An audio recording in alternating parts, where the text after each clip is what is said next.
love me so much more than I could ever know. Your love is deeper than this world will ever show. And all of life's beauty shines around this moment now. The sky and the cliffs, they seem to change my life somehow. And I will never be the same, will never be the same. Whoa, whoa, whoa, I will never be the same, never be the same ever again. Well, here I am waiting, Lord, my life is just for you. Please unfold all the plans that you would have me do. And if all the world's just a breath and nothing's here to stay, and all of the love we feel will save us anyway.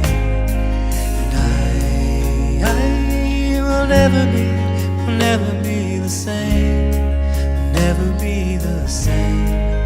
Whoa, whoa, I will never be the same, will never be the same ever again.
Hello and welcome to another SDAQ&A. My very special guest today is Nathan Brown. How are you, Nathan? Oh, can you hear me? Indeed I can. Oh, good. We have sound. How are you today? It's good to have you here. We're doing the sound check as we speak. Yes. Thank you for the opportunity to talk to you again. Yeah, it's good to have you here. You've been a regular over the years. I reckon you've been on at least 4 times. This might be the 5th.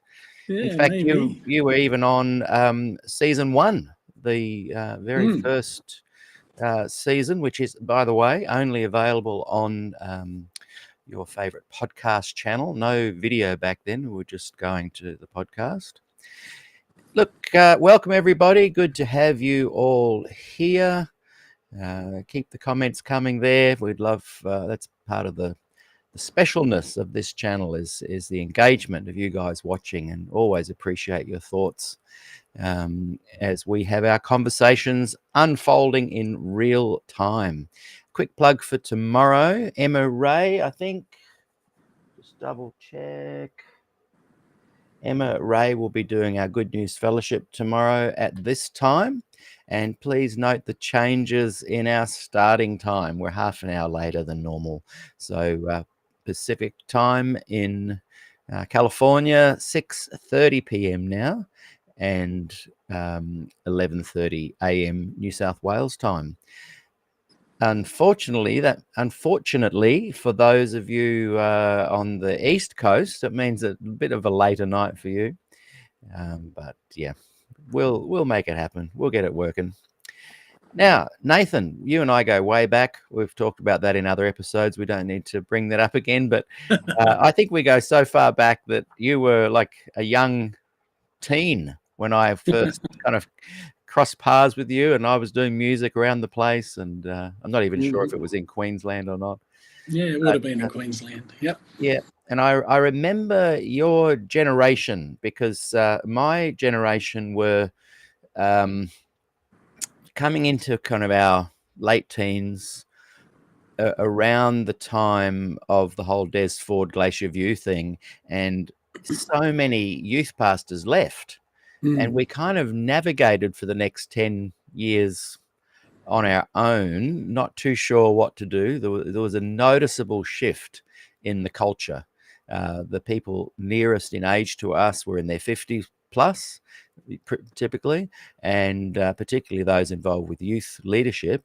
And so by the time we became involved with youth work and ministry ourselves, our generation, we began to slowly connect with the generation under as you guys were growing up. So by the time I was about 32, you guys were late teens then. And I felt even then like there had been a restoration in the Adventist kind of link of generations, whereas a whole hundreds had left in the 80s, which is very sad, very sad. And I remember specifically meeting you and Anthea and that whole crowd, and you were educated, interested, active, involved. You all had the ability to have really interesting discussions that covered the secular realm and the spiritual realm, Adventism and beyond. And I remember thinking and chatting with some of the band members, like, wow, there's a reconnection here. And it was really good to see. And I think for, the next 20, even 30 years, there was let's say 20 years, a real flourishing of that creativity again. Some would say that Adventism is starting to kind of get back to some of its pillar style roots, and therefore some people that are the creatives of the world are finding it a bit harder again. But I think that we creative types love a bit of that pushback, that tension. We feel like we're then actually being activists to something. I often felt in the 80s that playing music and getting involved with the arts within Adventism was what it would have been like in the secular world in the 60s, the whole activism stuff. And I have noticed that a theme running through everything that you have done over the years has been to get involved with social issues and justice. And that brings us a beautiful segue into what we're going to chat about today. Yes, practicing justice. Cool. And this is your latest book. And refresh my memory. We had that great chat with you, and it's going to come to me. Maury Jackson. And what was the title of that book? House on Fire. That's right. And that Mm. also was looking at a lot of social issues and whatnot there as well. Yeah, yeah. So those watching, sit back, get ready for a great conversation as we talk about this book. And I've playfully called today's program Was Jesus Woke? And the whole word woke and social justice warriors has been thrown around almost to the point of it losing any real meaning and context in some ways. But it's a great way to get the conversation started. And, I like doing that. And so those watching, in the comments section of Facebook, and I think we're going live today in Voice as well, SDA People's Voice. So we've got nearly 3,000 people there. We've got about 3,000 people in Facebook group and 3,000 over on our YouTube channel. So we've got a potential 9,000 viewers today. So those watching, click the like button, share it, get the word out there. And it's always good to talk in potential audience because yes, it just sounds so much more impressive. Oh, I love and that's kind of how I feel oftentimes about the potential is there. Now, I just had a little tiny note saying I'd been kicked off, but what will happen if I do disappear? Keep in mind, you will still be there. So you have to carry it. You will have the audience to yourself, and you'll have to chat without me. So if I disappear, just know that don't. So it should be noted. You're in front of potentially 9,000 people. It should be noted that this is the book tour. So this is the book tour. I've got the we're doing this, and then on Saturday I'm preaching at Wallsend Church in Newcastle and speaking on Saturday afternoon in at Avondale University, and that's right. That is the book tour. So 3 days. That's just 3 gigs. SDAQ&A, Wallsend, and Avondale University. And Avondale Uni. Happening. Yeah, I like it. I like it. So those watching, the link will be in the comments very soon. Before we dig too much in, and I do chat a bit at the start because we're waiting for people to come in and whatnot, but we've got a good size here watching now. But I'm interested, yet again, as I was reading this in the last couple of weeks, my wife gave it to me, and she said all it was on the box, on the package, was Peter Dixon, Seventh-day Adventist. Would that be right, or was there some address that she didn't see? But it got to me anyway. Yeah, so people might still. It was either, she said, it either said Peter Dixon SDAQ&A or Peter Dixon, Seventh-day Adventist. I don't know. That's a mystery to me. I'll try and find the packaging and just see and solve that mystery. But I have had mail sometimes, Peter Dixon, Currenbong, and it did get to me. Yeah, it's a small town. It doesn't mean I'm special. It means it's a small town. That's it. Oh, classic. So here we go. I wanted, as I read this time, as it came to me, I was reminded again of how much I like your writing style. So yes, we can talk about the content in a minute, but the actual style of writing, when did you realize that you kind of enjoyed putting words together in ways that were interesting and not just boring essay style functionary process? I recently was looking through, my mum presented me with a box of some of the the relics of childhood days, and there were a few early book publishing efforts in that amongst the detritus of my younger years. So it was something that I mucked around with even in primary school, I'd say, that I typed on an old-fashioned typewriter. Now I'm sounding old. That's it. The clackety clack. Typed up a series of a few different the short stories and things, and that was a book, and made a cover, and and I still Wow. So how old would you have been doing when you did that? 10 to 12 kind of time, something like that. So always interested, grew up around books, always encouraged to read, by my parents, and even to the point of, go to your room and read for the next half an hour, and then you can go and do whatever fun thing you wanted to go and do. Some old-fashioned discipline in that way. And so, grew up reading the, Chronicles of Narnia and, some of those good books, as well as many of the, Adventist kids books that were whatever was around at the time. I remember Sam Campbell's stories of, exploring the natural world and, some of those kind of things. So, grew up reading, always interested in stories and storytelling. Always did well at it at school, and I remember at one stage I think it was my grade 9 English teacher was just really impressed with the writing I was doing and told me I needed to learn to type properly, because if I was going to write anything and go to university or whatever, I'd need to learn how to type, and I'd need to even, this was again before computers were commonly used, but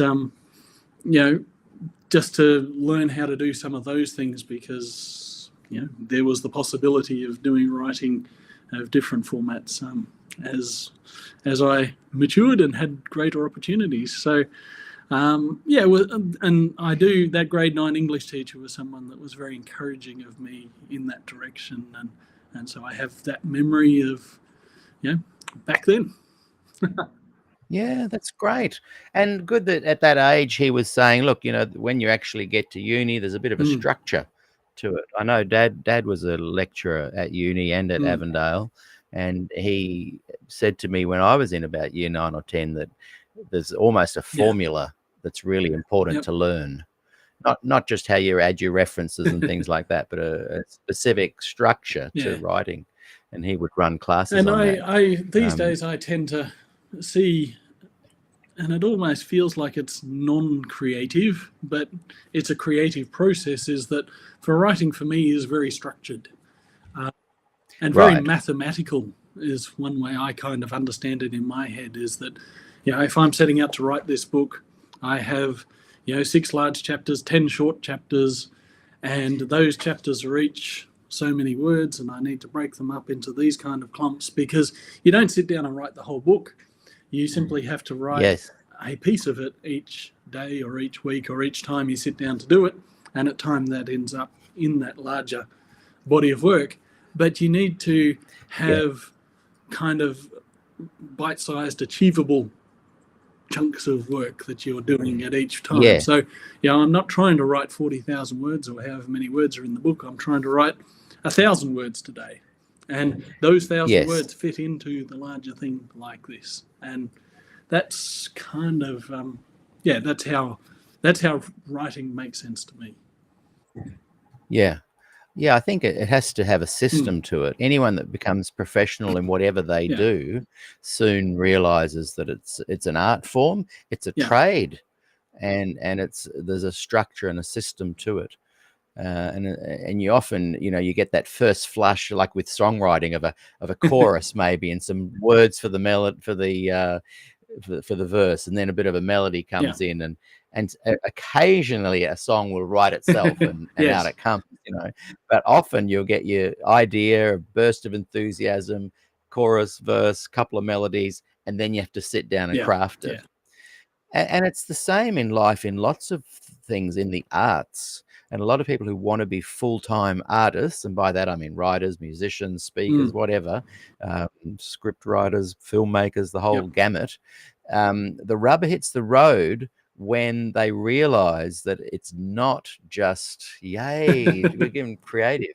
You have to even approach touring, book tours, getting the word out there, in a kind of with a work ethic, I guess is what I'm saying. And a lot of artists have trouble keeping to times, and we're not saying we don't work hard, but there's a system to the whole thing. And there's even the infamous second album slump. You've used all those moments and flashes of inspiration, and it's whether you can do the hard craft to produce something as good as that once you've burnt your first batch of good ideas. Yes, exactly. Yeah, it's very difficult. And yeah, my sister-in-law, just to give her a bit of a plug, is a full-time Mhm. author, Jean Granger. If anyone wants to go and look her up, she writes Irish history, fiction, romance, a bit of a blend of politics and historical facts. And she just keeps writing, and she's well past 40 books Mm. now. Every day she writes, and just loves it. But everyone has a book in them, but few people actually, like I think she was about 40 when she was, I've got a book in me and I'm going to take some time Mhm. off. She was a school teacher. She was teaching English. I'm going to take some time off, and she did, and she wrote Mm. the book.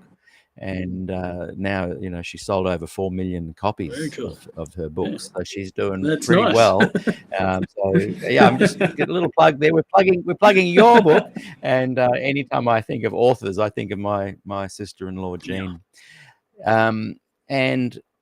But again, it takes some sweat and as well. You have written quite a number of books and been involved with books, and you're the book editor at Signs Publishing Mm. as well. Tell us a little bit. We've chatted about this in other interviews we've had together, but tell us a little bit, just a shorter version of how you went from your uni days and your studying. You've got a law degree, English degree, literature degree. How did you go from that to actually becoming involved with church work in the realm of books and publishing? Tell us a bit about that journey from Yeah. uni to employment at Well, it Signs.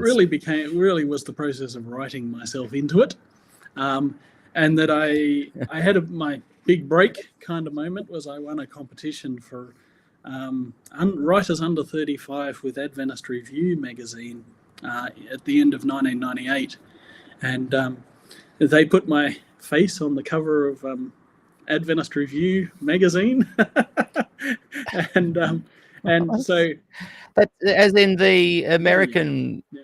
big one, right? So Right. that was kind of a weird thing for a nobody from the other side of the world, and had the opportunity to with that. Was first invited to come and do an internship here at Science Publishing, and I was still a uni student at that point. And then a couple of years later, I was invited to go and do an extended internship at Adventist Review at the General Conference Office. And so I spent 3 or 4 months working over there. And because of that... Is that where you got to know Bill Johnson at that Yeah. time? I mean, he was the editor at that time. Him and Roy Adams was the guy who actually oversaw that competition.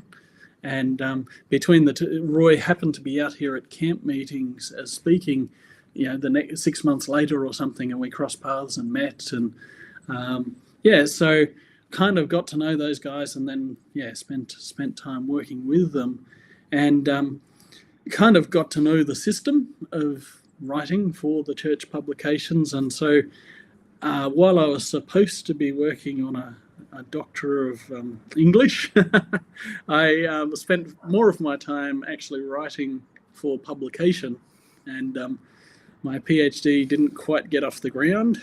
And but I had this aim for a couple of years to try and write to get something published somewhere in the world every week. And that was, I was writing reviews for my local, book reviews for my local newspaper, occasional movie reviews. There was a street press thing in Townsville at the time where I was living that I was, contributing to every issue. I was writing for the church magazines, both here and around the world. And so for 2 years, I actually achieved that goal of getting something published, and even, was making little bits of money on the, for some of those publications, and got published in other church publications like the National Baptist magazine, and a few other, not other denominations and non-denominational Christian publications. And so did that for a number of years, but also on the back of these internships, I'd had the opportunity to get to know the editorial staff at each of the places, and so Bruce Manners, who was the record editor at the time, That's right. he announced that he was going to he was going to move on from his time being editor here, and the church took a punt on a young guy. At the time, I was in my 20s, and they believe I was the youngest ever to do the job. And partly because Bill Johnson was kind of vouched for me in that way. He was one of the people that, the division here in the South Pacific, they talked to him, and he was prepared to, speak up and say nice things about me. And so that was sort of the process of writing, doing a couple of internships, getting to know some people, and being offered the job. And it was, it was a baptism of fire, to use that cliche, which writers should not use cliches, but every so often they have their place. Coming from not having worked for the church in any significant capacity, to then stepping into working for, at kind of the communication center of the church, and run a magazine and all of these kind of things. That was, at that stage it was running 3 magazines, because we're doing Record, Signs of the Times, and Edge magazine. And so the first couple of years of that were pretty full on, and sort of just trying to work out what I was doing. And then after a few years, I think it was 5.5, 6 years of being record editor, they decided to restructure things, and they moved the editorial team to Sydney for the church magazines, and I stayed at the publishing house to work on books. And so I've now been working in this office. This is my 22nd year in 2 different jobs. So that's it's something I still enjoy. Yeah. And officially now you're a book editor. Someone just asked if you were a Seventh-day Adventist, and yes, and Nathan is, and he is a book editor at Science Publishing, and has, for those just joining us, has written this new book called Practicing Justice.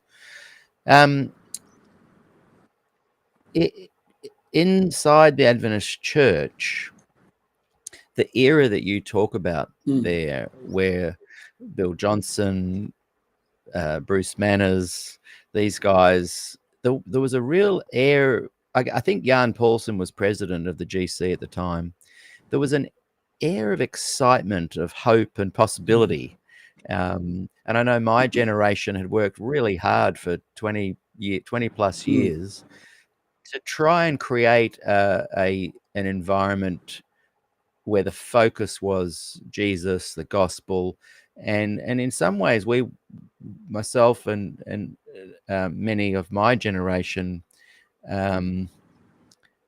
were involved in trying to steer people, not intentionally, I must say. It was just our focus was on Jesus and music and worship and community and these kind of things. But we were, as I look back, focusing on moving away from perhaps placing the pillars of Adventism and Ellen White's visions. Not that we were opposed to her, but we wanted to put her more in the back seat. And I think people like Bill Johnson, a huge supporter of Ellen White. This is not a criticism of Ellen White. It's just an observation of placing her in a proper perspective. And we're going to chat about this book a bit later, The Reclaiming the Prophet. We've both got our own copy. It's not a PDF like everyone else has to get. In fact, if people want a copy of that one, the PDF, I can organize that. But a lot of the guys who wrote chapters in this book were also a part of that era. I can just imagine if Bill Johnson was alive today, he would have written something there too. So there was an air of, hey, Adventism is progressing away from some of the more defining elements that placed it inside perhaps a fundamentalist movement. We really felt an excitement that things were shifting and changing. It hasn't really panned out, unfortunately. What are you able to talk a little bit about your thoughts on that? Because this book is your latest book is pretty provocative and pretty out there and pretty engaging with current social issues, something that doesn't often come out of Adventist publishing houses. And as we will discuss later, when it did come out of Pacific Press, it was banned. That never would have happened under Jan Paulsen. So I'm not asking you to criticize leadership or anything like that, but in your position, do you sense that turning of the tide where my generation was coming out of that kind of suppressive movement and into the 90s, it was becoming, the 90s and 2000s up to about 2006, maybe 2010, it really felt like there was a buoyant, something exciting was happening. But again, now it seems to have shifted back to a little bit more suppressive. And that's not just me making up suppression. Release a book, it gets cancelled. That is suppression in motion. So just your general thoughts on how the creative person and people like yourself can still fit in with Adventism. Like I interview Alexander Carpenter a lot as well, and he loves Adventism. He sees it as a big tent, all-inclusive kind of denomination, and he loves it. He'll be on the show next week, actually. So yeah, share with me some of your thoughts, and these are questions I asked him as well. Yeah, it's an interesting reflection, and I mean, I think that there was something else that happened, in the end of the 2010s or the 20-aughts is probably more correctly. And we had, and you're nodding towards a shift in leadership at the General Conference with Ted Wilson. But of course, the other thing that happened at the time Ted Wilson took over was that everybody got phones. And so one of the things that we've never had before is that Ted Wilson probably became one of the best known Adventists. Jan Paulsen wasn't. And, he would travel, he would be on various things, but he wasn't able to, for most of his time, he wasn't able to talk to every church member every week. That is a very good point. Social media erupts 2008, 2009. Right. He's the president 2010. And so he's on everyone's phone every day. And so all of a sudden, Ted is better known. If you go to your average Adventist church, more people know who Ted Wilson is than who the name of their conference president. Now, whether conference presidents need to be known, that's a whole other discussion. But it did have this kind of homogenizing kind of, that there was this technological opportunity to shape the definition of what it was to be Adventist that was then put in the hands of someone with a very narrow definition of what it was to be Adventist. And Ted didn't plan the technology, it just that the two things happened to coincide. And we've now had 15 years of that. And that's a pretty significant, and having someone that had actually worked at the General Conference office building for a few months and got to know many of the people that lived there, worked there, you know what I mean? That there was a real change of tone with the change of leadership. And of course that gets, that sometimes that's from the top, but it also then is that person, has influence in what some of the other roles are and how they are filled in that building. And so there was this significant change of tone. And that is what happens when you change leadership in an organization or a country or whatever. That can have significant consequences. And so even without changing what's written down or what policies are or what some of these things are, the feel is different.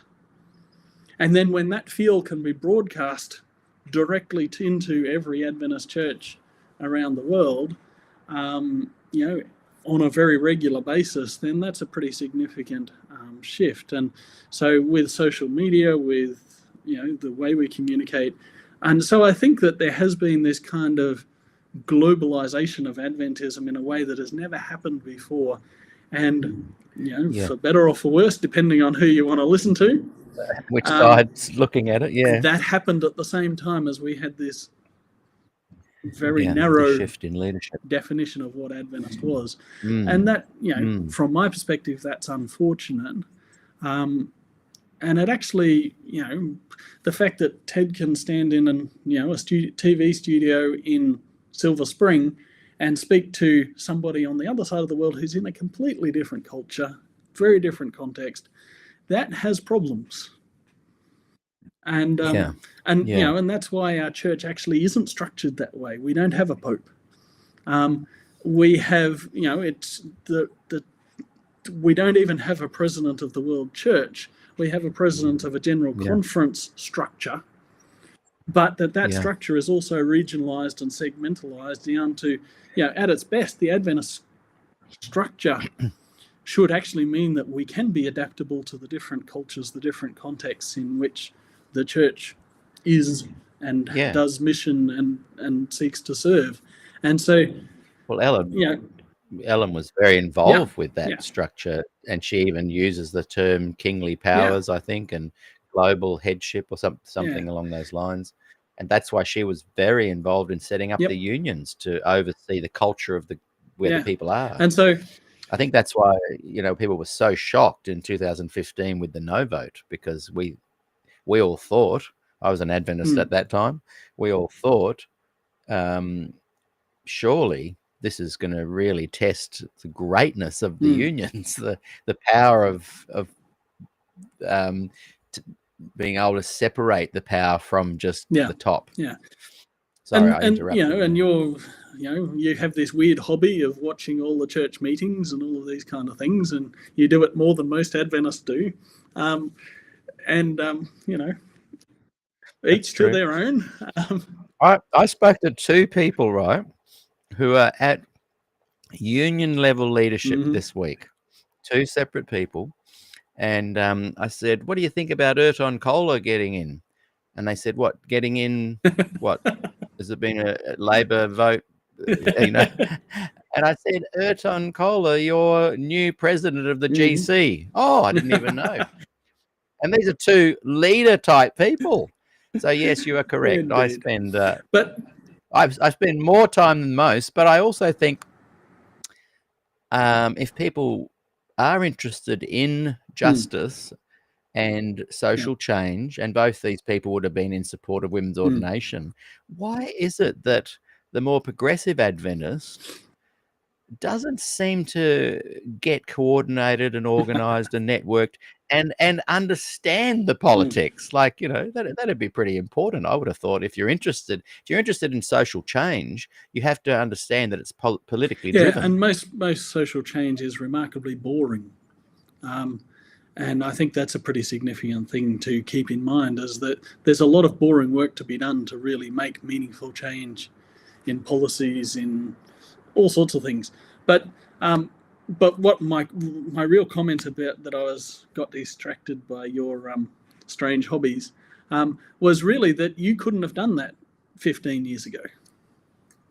It wasn't live streamed. No way. None of those things were available, and even the 2015 general conference session was only partially live streamed, and partly because Spectrum was there, set up their phone, and were simply doing live stream, and that kind of forced the church to get on board with doing that. So so the reality is that opportunity that you have is again a really recent phenomenon, and 100%. And so I guess part of my argument is that actually kind of has warped our church structure and given undue prominence to some of these things. And it has meant those who are politically savvy know what to do with that. And I think not only in the 2008, 2009, you're 100% right. The social media impact shifted people's focus and gave people an opportunity to reach their community in a much more powerful way. But I would also add that 5 years ago during lockdown, when we all became acquainted with Zoom and conferencing, and that's how SDAQ&A had been going for, I think, maybe maybe 3 years Mm. before that. But it only took off during Yep. lockdown because all of a sudden people were forced to be at home, and the new technology suddenly caught up with social media in ways that just Yeah. skyrocketed. But I think and that is very interesting. So I just think that that's actually has skewed our church structure, because right. the basic, the things that happen at those levels are actually less important than the things that happen closer. But the things that have the platform are the things that happen globally or at that level of leadership. Yeah. And so it's just a bit out of it. It has changed the nature of our church administration and the role they play, and even the celebrity factor. Yes. And Yes. I just and partly because before I worked for the church, and in the late 90s, I couldn't have told you who the General Conference president was. Yeah. And that's there are advantages of transparency and some of these kind of things, and a couple of people have said that in the comments. There are advantages of that, but my question is how much of it actually matters. And I think we as a church would even be better focused on more important things. I think one of the things where you and I possibly disagree, and it's been informed because of this unique hobby of mine, where I, for the first time in my life, the last 5 years, I do know everything there is to know about Adventism and church politics, and my finger is on the pulse of that because I spend hours watching it. Not too much. I'm probably 15 hours a week. SDAQ&A has become like my job in a way, but I love it. But what I began to see occurring, particularly about 2 years ago, was that these are just my observations, armchair philosopher with a microphone. But I noticed that there was a trickle-down effect, and I was warning people that were the progressives who were saying, "Hey, but why worry about this? It's what happens at the grassroots that really matters." But my warning was that what you are not aware of is that it's trickling down and having an impact on the grassroots. And I noticed that when pretty much only you and just got a mental blank. Know him super well. Anyway, one other person were willing to say publicly your support of women's ordination. So my challenge was, if you're church employed, come on the show and speak in support of women's ordination. Now, I know many are in support of women's ordination, and many will publicly speak, "Oh, we love women in ministry," and the euphemisms that they like to employ. But only you and this one other person, his name will come to me in a moment, publicly said it on the show. Now, since that time, I cannot get any pastors from local churches to come on the show to answer any question that I'd like to ask them about Adventist theology. Rodrigo Custodio and I, also someone who has a hobby interest in politics, we've come up with, I think we're at about 21 questions now that Adventist pastors that are ordained and employed, and probably most employees of the Adventist Church, won't answer. And I feel like my prediction is of this having an impact on the grassroots churches is coming true. And some would say that I'll just bring up a funny comment that Angela Lima made. She said, "Get ready for Ted Taliban 2. Erton," she's referring to, "he will be far worse." I'm even wondering if, sadly, like, people think I'm attacking the church. I'm trying to, I loved that era that you were growing up as a youth. I was 10, 12 years older, involved in the ministry stuff. We were excited about bringing this kind of progress and change while still respecting the pillars and Ellen. And, I feel like I often call it the gem of Adventism that we really loved. I still love it. I'm not attacking the church. I'm trying to say, guys, I think you are potentially losing what you could have been. Don't lose it. When I spoke to a number of the actual authors of this book. I've interviewed many of them, from Ron Graybill, George Knight, Gilbert Valentine, Jonathan Butler, Niels Eric Anderson, Denny 14, Larry Geraghty. I've interviewed all of them, and I challenged them in the last year or so with, you guys think it's changing, but it's not. And they were like, oh, that's not my Adventism. The Ted Wilson Adventism is not mine. That, as you said, is a narrow view. We do speak up. We have got a voice. And I said, you share that publicly and it will be cut down or suppressed or challenged.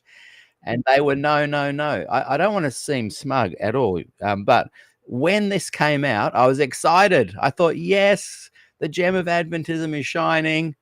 And then it got cancelled, and I still felt vindicated.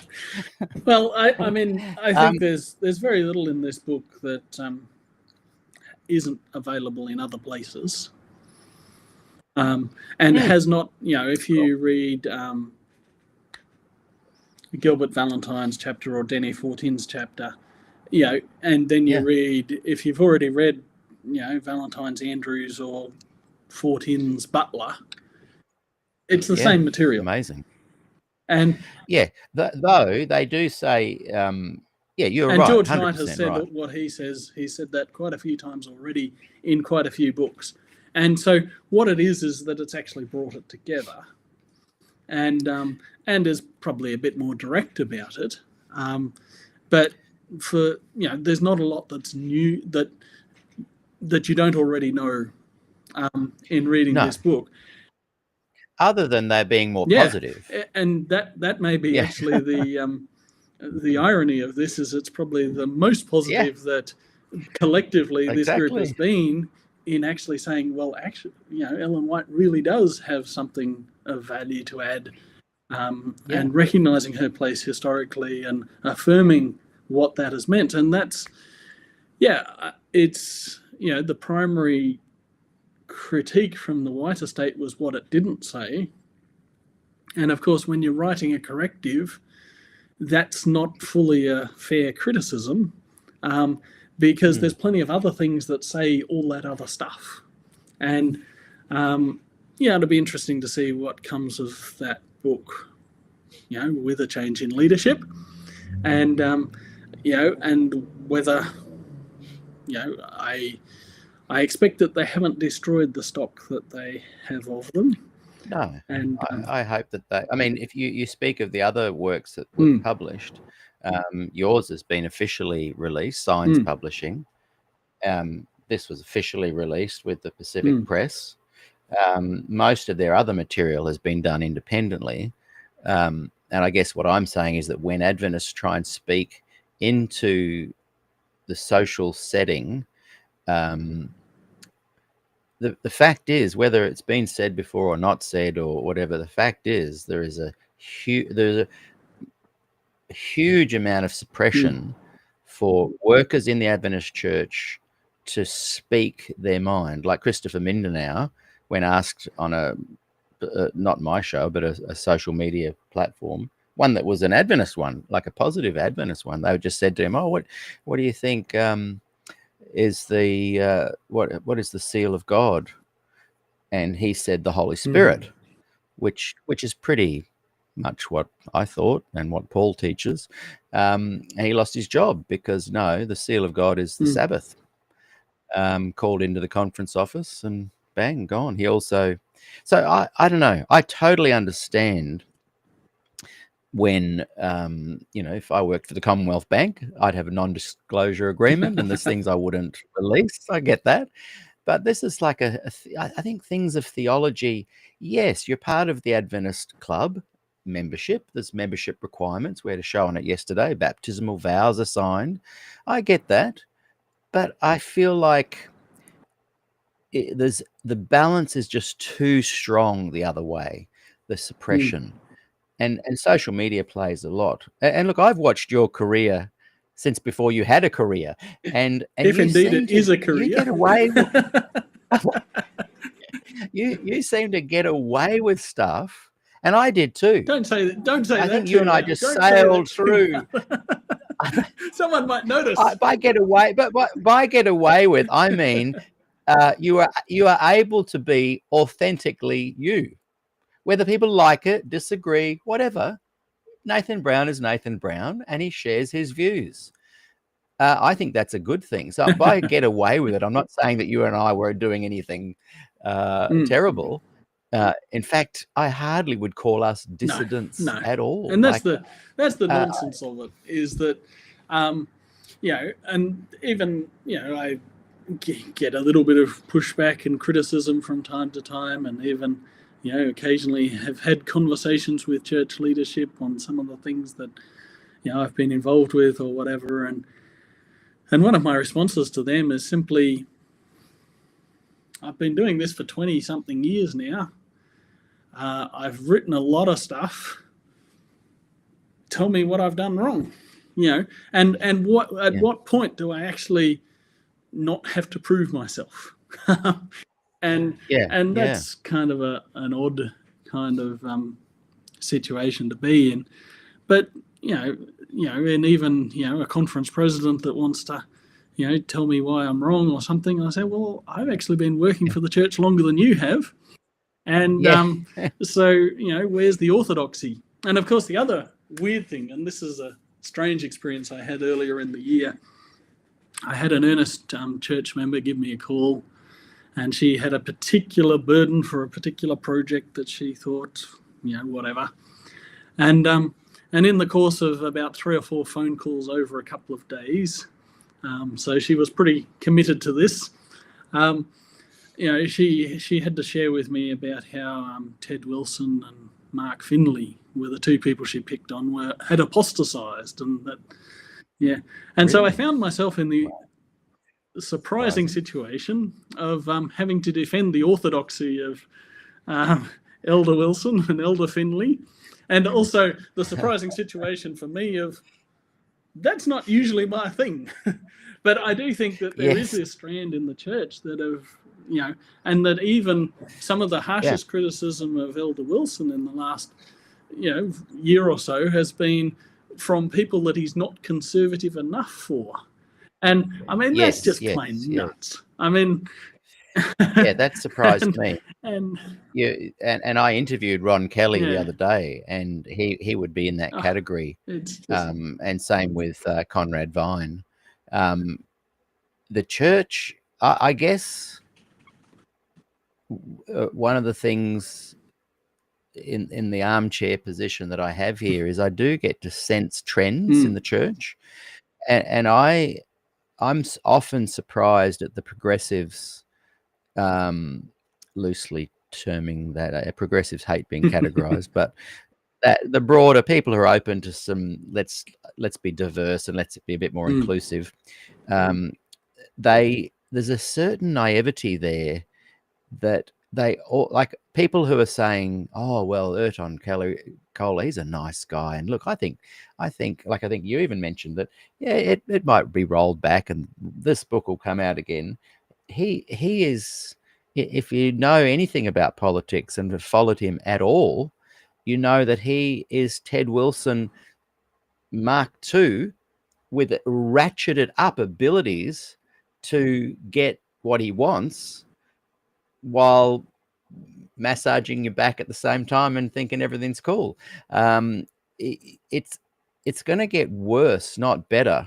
And then with the likes of the people that you're just mentioning, they are networked, organized, monetized, politicized. I fear for, again, this gem, and I could be wrong, but in the last 15 years and 10 years since I left and 5 years doing this show, every point my prediction. That's not a brag. It's just a sad fact.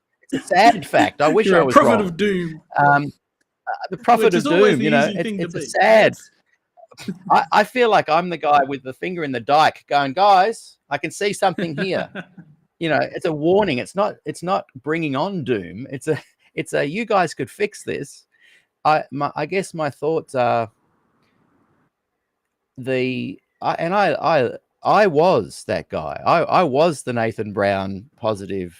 It's going to change. We can bring about the change. Let's focus on the local church. No, I mean, I'm a lot older than you, and I hit a wall when I thought, hang on, not only is it not changing, it's getting worse. And the people who told me it was going to change are still telling me it's changing for the better. And I'm like, I don't think anyone's really watching this. But the people who are watching are the Conrad Vines and the Ron Kellys. And even Ted wasn't watching close enough. And out of left field, he has garnered enemies that I don't think he even realized existed. Out like of you right said, field, I'd they expect, think he's not. They don't think he's pillar of the church enough. And I'm like, what? Yeah. But that's where, I mean, when you get to that point, you really have left reality, and you're not actually talking about the church as it is. You're talking about something that exists primarily in your imagination. And how do you mean? Well, let me respond firstly to, I mean, I don't particularly think that the church is changing or getting better or anything like that. But I do see that the church, I mean, the more the church narrows, the less relevant it is. You know, and by the church, I mean the leadership. Yeah. Because they simply choose their degree of irrelevance. Do they want to be a leader for the entire church, or do they want to just be a leader for a narrow section of the church? Because we're such a broad, messy community, if we are even a community. And I mean, I had quite a few people asking me over the last few weeks why I wasn't at the General Conference session, because I have chosen that, having gone there once, 20 years ago, that I don't see that as a priority to my Adventist experience. And I resist invitations to be there, because it's not good for my soul, and it's not good for my appreciation of the church. And to my mind, it actually shows how the church doesn't work. And to me, you know, in 20-something years of working for the church, going to a General Conference session was the most discouraging experience of that 20-something years. And what year was that you went? So 2005. So that was one of the open and positive ones. Was that the Toronto that was one? St. Louis, 2005. Oh, that's right. And yes. you know, there's lots of good people there. And that, even though that was kind of a good one, you felt discouraged. Yeah, I mean, I went away from that thinking that this demonstrates how the church doesn't work. That it is dominated by a relatively small group of people, that we spend an awful lot of money trying to get together for a happy camp meeting, but that actually change, you know. And I very much, you know, resonate with the guy who stood up, I think, on Wednesday morning, a young black guy who was a delegate, and said, are we actually going to talk about anything that matters in the world during our time here? You know, we've spent 3 days talking about church policy. Well, you know, there's so many things our church could do. And I mean, even, and I did look up a quote from this book, Life and Social Justice, Jonathan Thompson.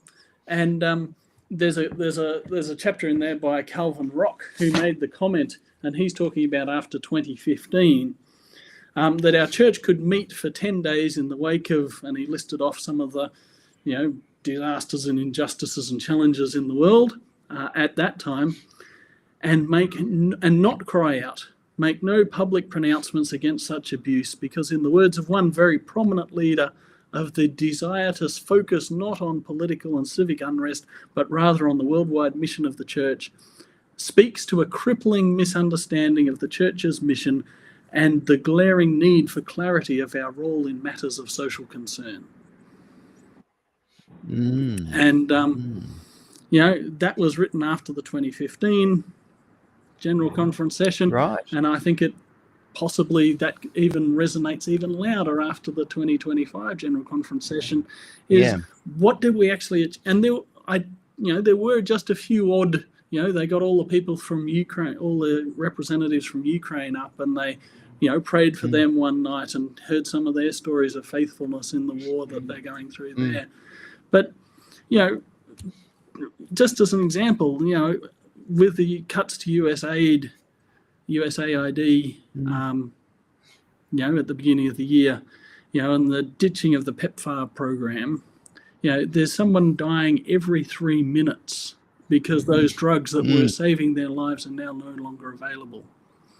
And imagine what our church could do if we simply said, and it's a relatively cheap program.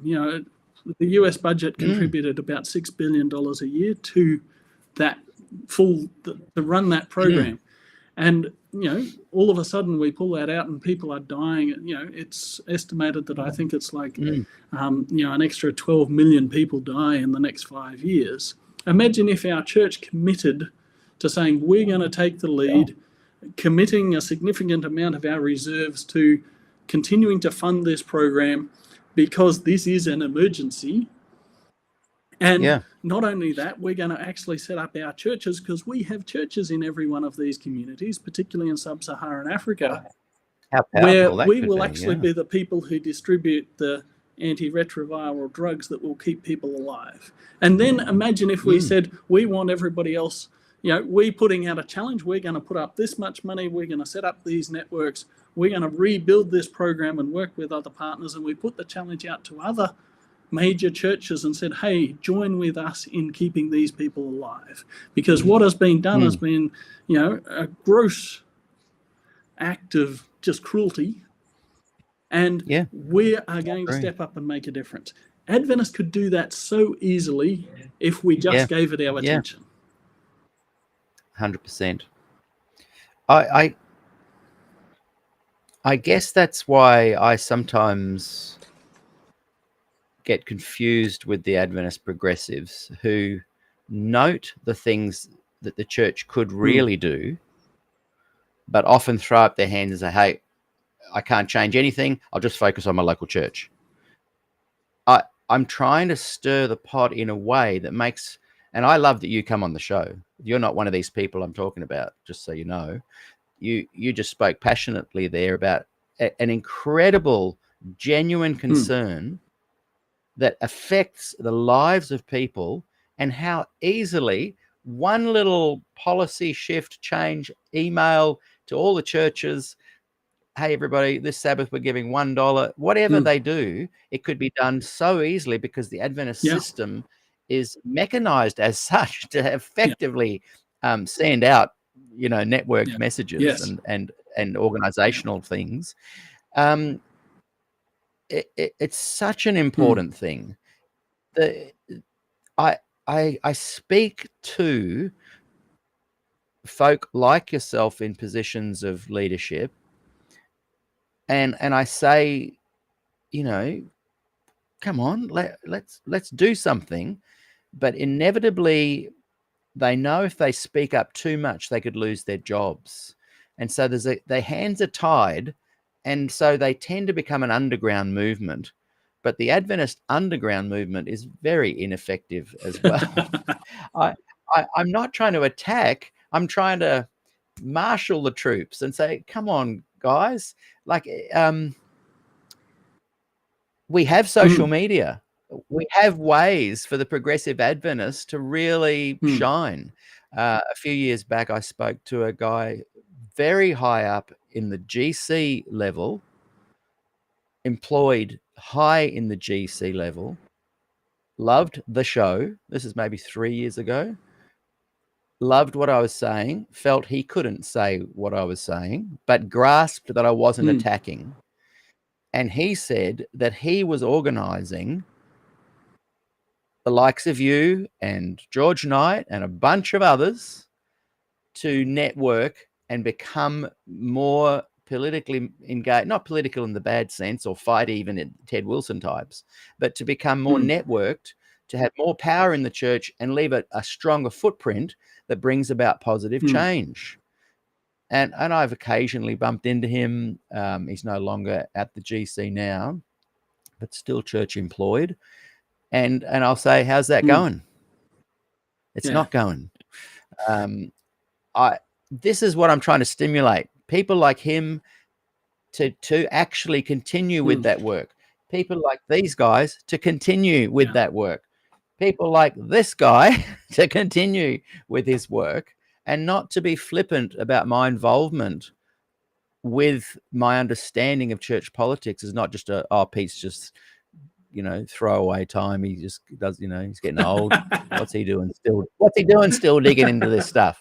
There's a reason I am, because I'm passionate about what the church could do and should do, instead of rabbiting on. 90% of the speakers at the GC were, we are a Bible-based church, the Bible alone and the spirit of prophecy, the Bible and the spirit of prophecy, and then the politics, and then all the stuff going on around the vax and anti-vax.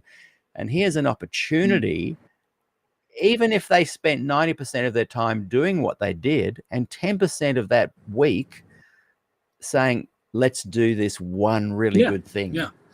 So I've just finished a master's in human rights, and just a couple of weeks ago finished my last elective and can tick that off, and I'm no longer a student.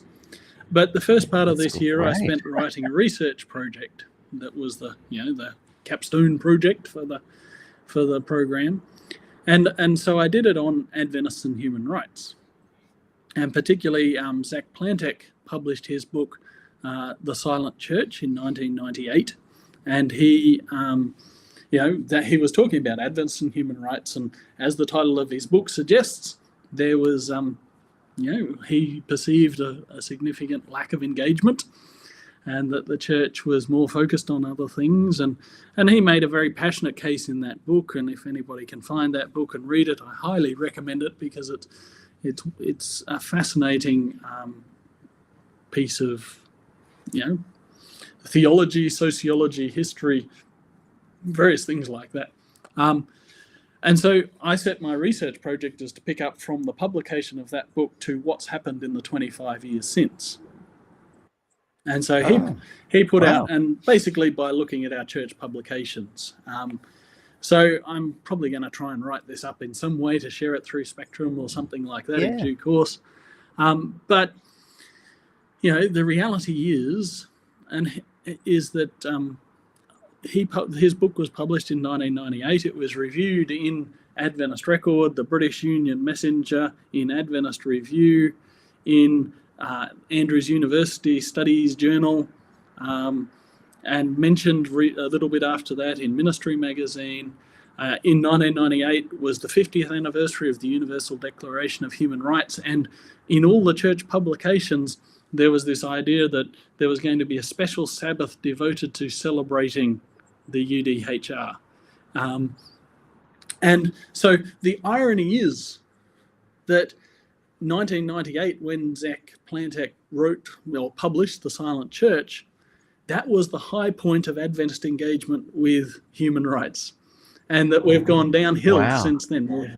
Downhill since, that's what I thought your conclusion might be. Even that the church has put out all these really good, one of the things I spent time with was our church's, official statements, on various social and political and, issues from time to time that the church has done. And, up from 1980, so if you go to the Adventist GC website, they've got all the statements there listed from 1980 to the present. And of course, they become less common. There was more before 1980 than there has been. More from 1980 to 1998 than there has been since. And most of those were in the early 2000s, and there haven't been much in the last 10 years. And so our church is now the silent church. And we've gone backwards in so many ways from where we were 25 years ago. And Yeah. And that's so important for the church to know that. Like, do you think you will be able to collate that into a book? I don't think it'll be a book, but probably I have talked with something that Spectrum I have can look talked at, with or Alex an article. Carpenter on it, and he's expressed an interest, and so I just need to give it some attention at some time and develop that, and yeah, I think that it's something worth thinking about. Is simply what are we saying to the world, and are we speaking? Yeah. Are we expressing our values in language that the world around us can understand? And one of the things that has encouraged me in the work that I do is the opportunities that I have to work in broader Christian justice spaces from time to time. Yeah. Collaborating with things like the Justice Conference, Common Grace, Micah Australia. Some of these kind of really good faith-based, Christian-based organisations that are actively working on campaigns to do good in the world and to push back against injustice and all of these things. And in so many of those settings, when I'm there and I'm having conversations, even with very high-level leadership, often, when they find out that I work for the Adventist Church, they'll say, please keep doing that, because the Adventist Church is the best organised church in the world.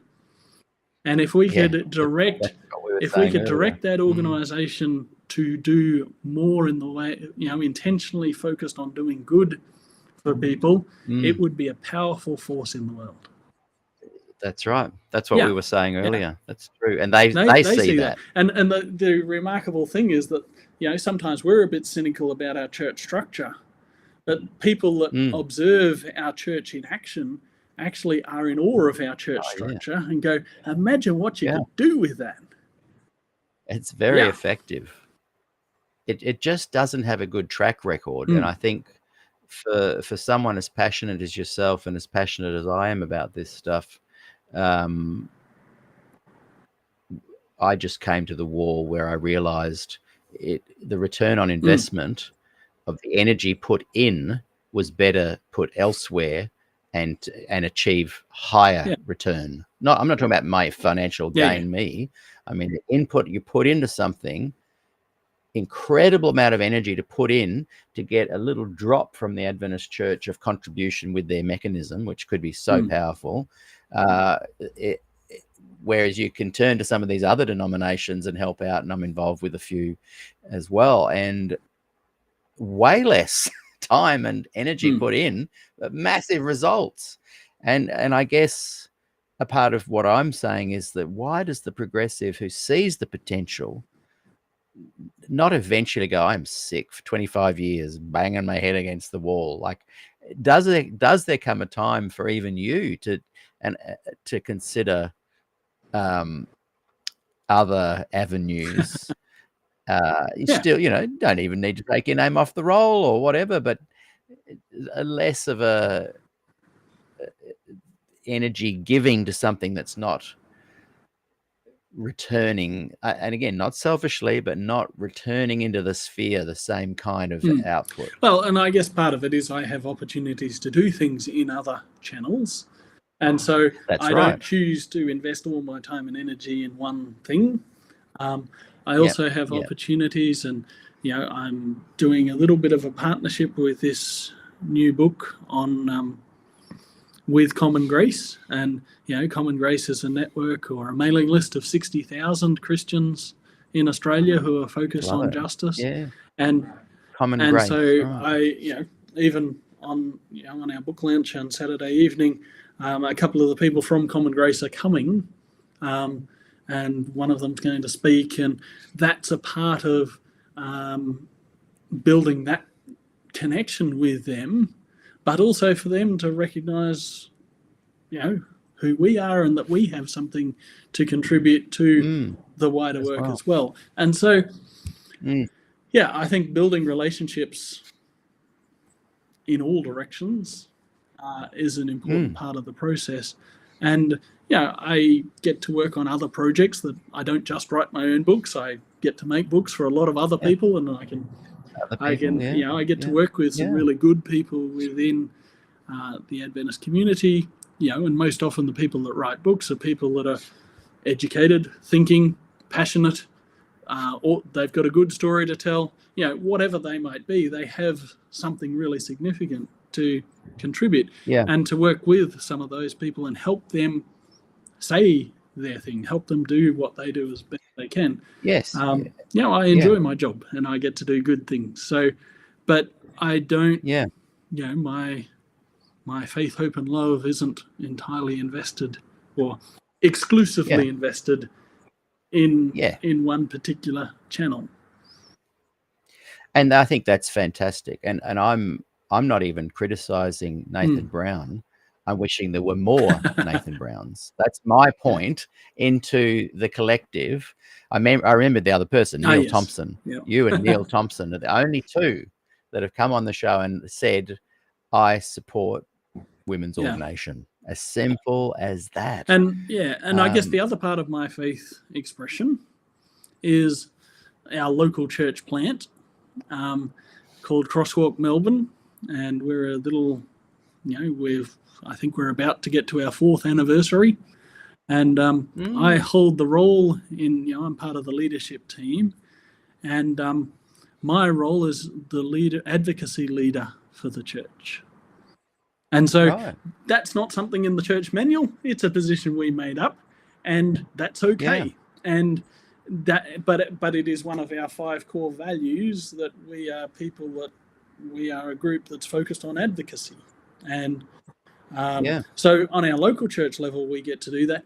And we have also been advocates within the church system. We've on behalf of our church, we've written to church leaders on things that we're passionate about. And so, advocacy is not just, marching down a street. It is, again, doing the boring work of letting people know things that you are concerned about and you would like changed in some way and that need to be changed in some way. And advocacy within the church. And I guess the other thing that we have touched on previously in our discussions is the Just Love Collective, which again is a network within Adventism of trying to be organised and to speak up on some of these issues and to call our church more in that direction. And I like that. Is the Crosswalk linked to the Crosswalk? I mean, in America with the guy that was in one project? So Tim Gillespie, who was at Crosswalk Redlands, who is not there anymore, and just appointed a new senior pastor there. So we are connected loosely with them. We use their branding. We use their core, I guess, curriculum to use that kind of language. Their podcast, their sermon, their preaching plan, sermon series kind of stuff. I just checked online, and they also, from their home site, they link your Facebook. Well, for a while they talked about being an international network of churches, and we were the international. But now there's one in Jakarta, I can see. Well, I encourage all Adventists watching that are in that vein of keen for getting involved with social issues, getting involved with change within the church, go and check out. I think your website is just, I think if they look up crosswalkvillage.com and then just go to locations and they can type in Melbourne and just click Melbourne. But crosswalkvillage.com. Go and check that out. And the other one is what's it called again? Just Love Collective. Just Love. That's justlovecollective.org, and that's something that is slowly being built out. We put out a monthly e-magazine. We I think it's every fortnight we put out a new e-newsletter.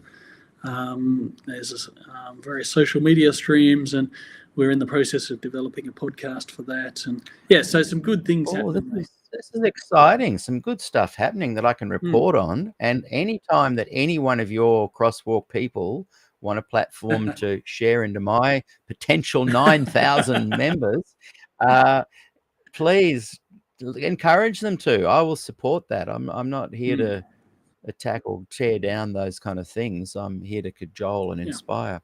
But that's fantastic to find out that information. Got a lot of people watching. As I look at YouTube right now, we've got over 200 people watching live and only 15 likes. So if you're watching on YouTube, go and click that like we haven't been controversial enough to get people motivated. I always have to give a little get off your butt. I'm all about cajoling. Yeah, good. Even when I was young and involved with when I was at Avondale College, I was seen as the dissident, but somewhere along the line I became the happy clappy praise and worship bush dance guy, because I just knew the only way I could really bring about change was to just bring people together under the banner of what Adventists could cope with, and they like worship music, and they like having a bit of fun. And so but it was an interesting change from being the guy that was let's do this and let's do that. And I remember one time singing at Wahroonga at the activity center in the early days. I'm talking 80s, 84 maybe. And I sang there on the stage, long hair, hippie looking dude, 20 years out of date with the secular world, and even further out of date with the Adventist world. And I said, I knew I'd come to the right church just by when I came into the car park, what is it called? Yeah, the parking area in front of the church. And they kind of smiled, and I said, yeah, I knew I was here because of all the Mercedes and BMWs that were parked there. And I said, you guys are all about the money and not about the service. So, I was naive, but here I was challenging them with their wealthy vehicles and cars and lifestyle and happy Sabbaths. But what were they actually doing? So, I come from that kind of background. And I'm excited to see. I didn't realize that you were so involved with the Crosswalk and the Just Love Collective. So I want to encourage any young person or anybody that's watching, go and check that out. Let's have a little chat about this book. One thing that I first noticed is this is how we generally see the hand of Jesus on the cross, and further over this way. Except I'm guessing intentionally. It doesn't make sense when you do that, because when you hold it like that, it's a right hand. Yeah, that's why I was trying to leverage it around the right way. I can't. I think, is that close to being right? Maybe. Anyway, the point is, as we twist it to the way you've used it, were you intentionally trying to go for the Black Lives Matter kind of salute? It is this symbol, the fist raised, is not just associated to Black Lives Matter, but more recently it has been. Was that an intention in your mind to kind of draw some parallels? So I worked with the lady who did the artwork is actually also a member of Crosswalk Melbourne, and we had a conversation about how I could, because I was really trying to come up with an image of how that could fit with what I was trying to do, which was to actually have this idea of resistance, but without violence. And so it's resistance and submission in the same image, because it's not just a raised fist, it's a raised fist that's nailed to a cross. So the submission and element, so resistance is submission is resistance, and resistance is submission. And and a significant part, it's very easy to find images that kind of have some kind of violent revolution, or this is the kinds of things that we're looking for. But that's not the way of Jesus. And certainly this idea of non-violent resistance is something that Jesus taught and practiced, and ultimately practiced in his submission even to death on a cross.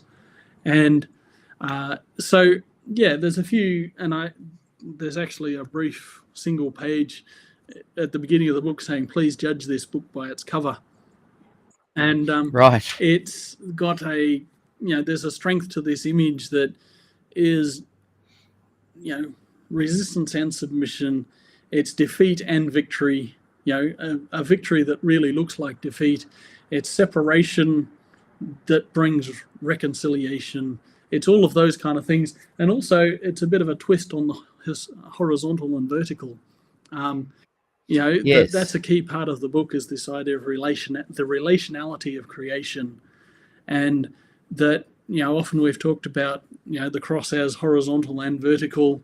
There are implications both directions, but intentionally we're flipping that a little bit, that the horizontal is the vertical and the vertical is the horizontal. So that sounds kind of smarty pants speak for trying to be profound, but we did spend a fair bit of thought in coming up with an image that we thought would, strength and weakness. Weakness is strength. Strength is weakness. All of those kind of things together. Well, I think a cover needs to be it's like trying that. to ask some questions. Yeah. And we're talking about Nathan Brown's new book, Practicing Justice. I just put the link for Aussie audiences and this part of the world in the chat, and also for the USA to go and grab this book. I really enjoyed the chapter.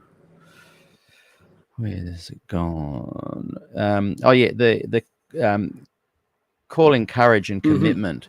The Martin Luther King chapter. And by the way, it's a really great, easy.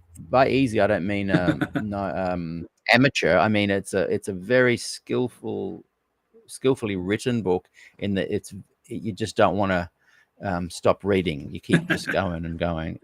It's a good read. I encourage people to go and buy a copy. And also just remind us, you're on this world tour at the moment. The world tour of Greater Currumbong. Currumbong and Newcastle. Today, the tour is here on SDAQ&A. Tomorrow, you're in Wallsend. On Sabbath morning at Wallsend at their church. Wallsend, and then in the afternoon at the university. Yeah. Yes, and look, just a quick thank you, Angela Lima, for reminding me. Rest in peace, Ozzy. Indeed. I was quite shocked, just to totally go on a tangent. That's a tangent. That group had I won't even mention their name or I'll get in trouble, but had a huge influence on me in 1976. And I watched, the final concert, and even though I was watching the live stream, and then later I watched the release, and they'd obviously done an auto tune on his voice in the interim. Love them or hate them, what an influential group. And he got to do his final show, and then a few days later, a week later, dies. Anyway, that's a tangent.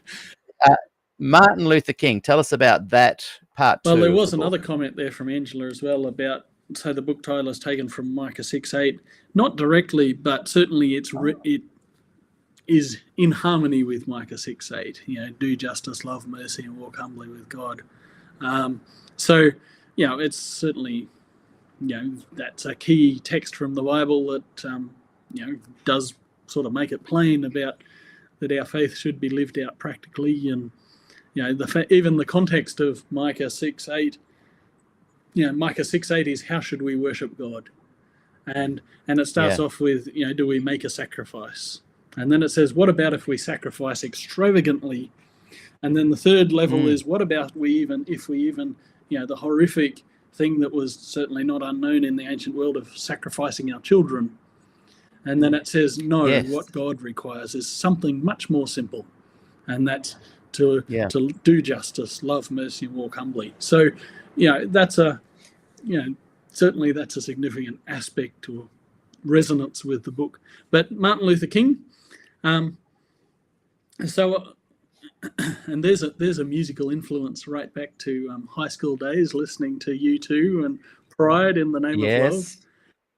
Yes. And that was my starting point of reading Martin Luther King as a teenager, and not only what these days are the memes that get posted on social media and such things of some of his very nice quotes, but to actually read some of the books that he wrote. This book has some significant overlap with this one, Why We Can't Wait, which was the history he wrote of the campaign in Birmingham, Alabama in 1963. And the centerpiece of this book is one of his best known pieces of writing, The Letter from the Birmingham Jail, which is just a superb piece of writing and thinking, and his explanation to some of the white clergymen of Birmingham who are expressing their questions about what he was doing as a clergyman coming into their town and speaking up for justice. And he's quite critical of the churches that want to be respectable and the moderate white people who, are in favour of justice, but don't actually want to be uncomfortable in working towards justice.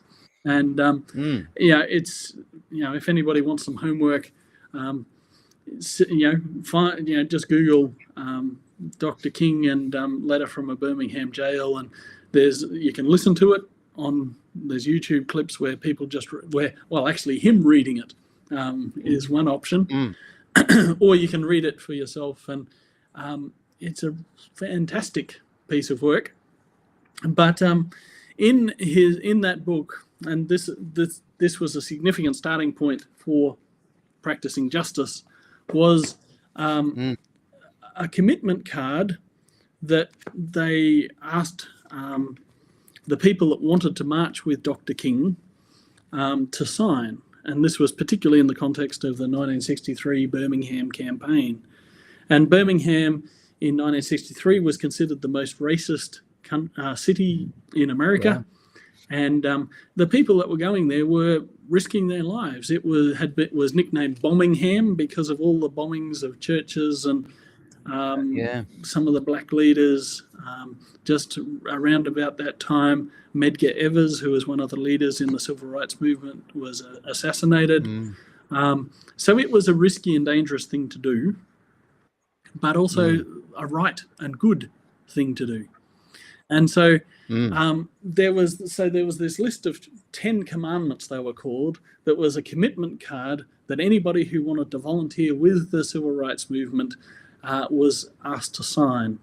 And what caught my attention when I was reading through that list was simply that, and I've actually got a reproduction of the document in the back of the book.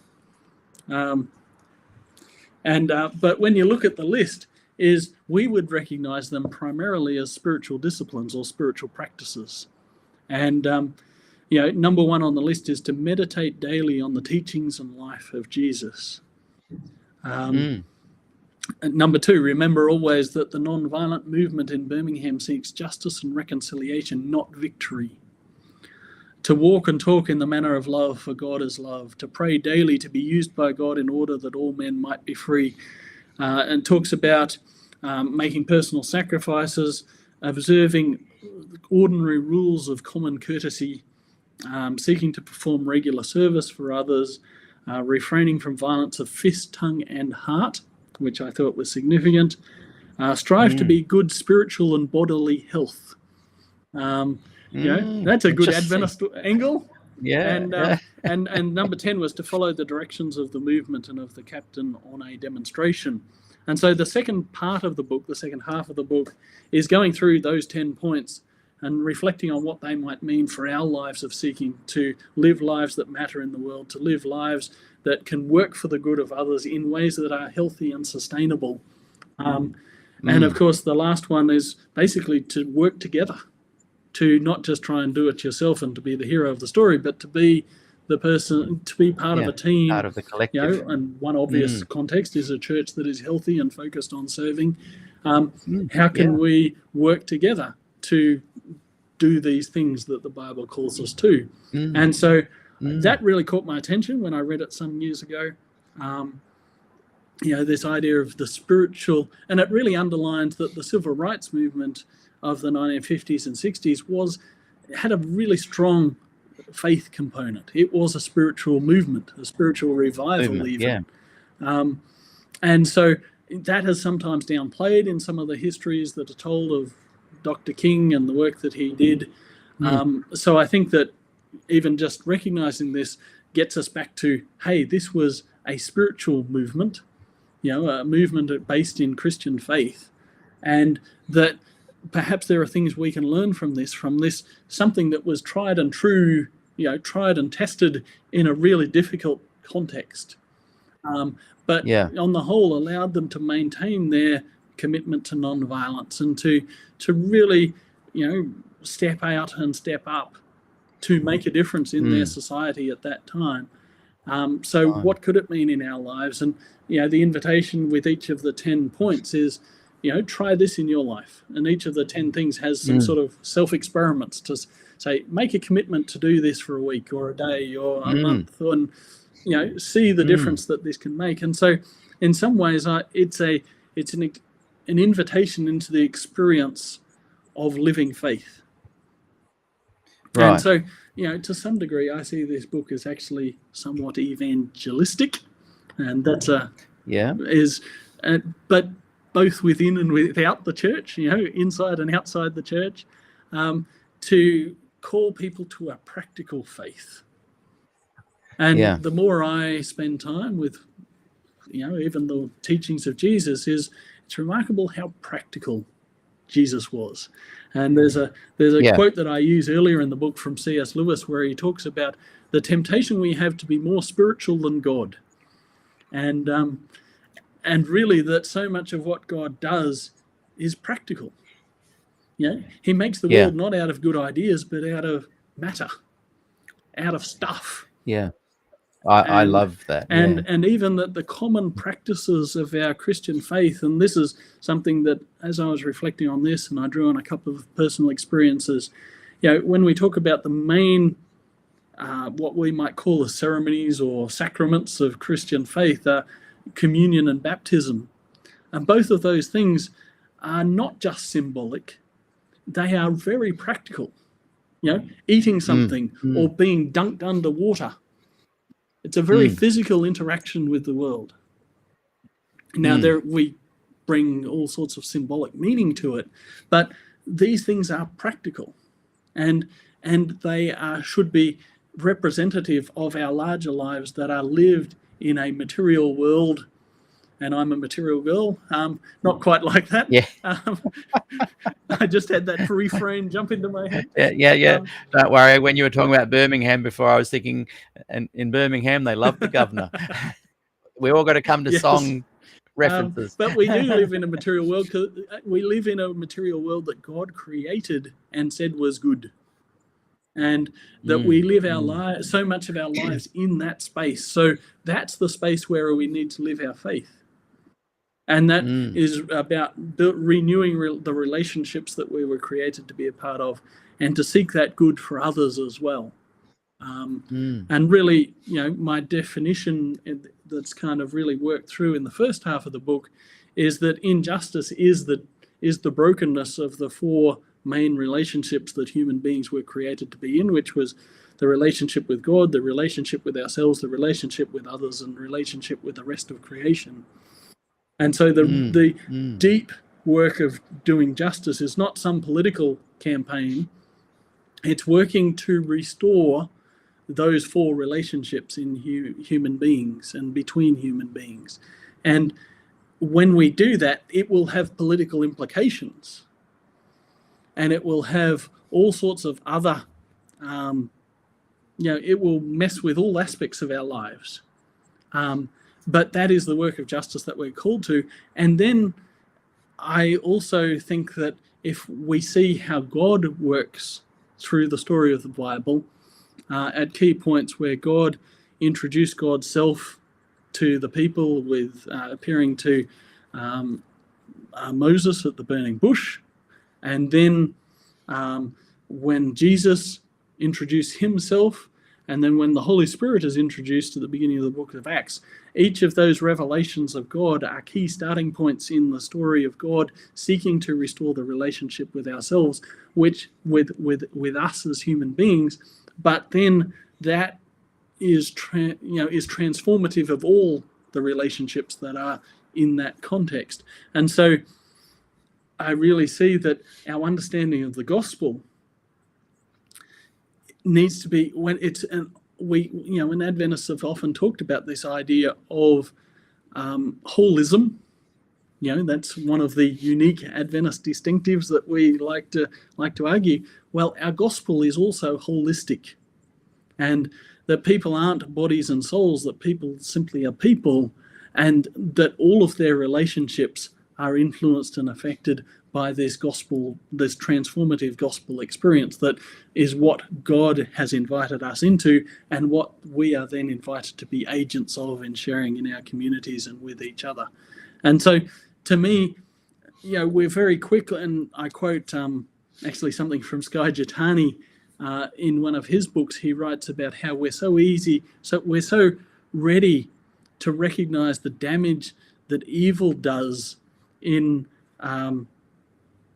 to people's physical bodies, in their experiences of life lived.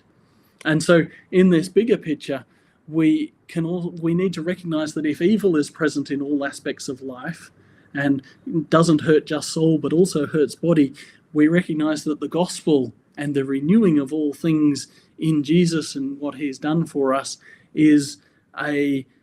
must also speak to a holistic human transformation and renewal. And so that's kind of the big picture, I think. And I think there are some really good things in our Adventist theology that actually digs that deeper.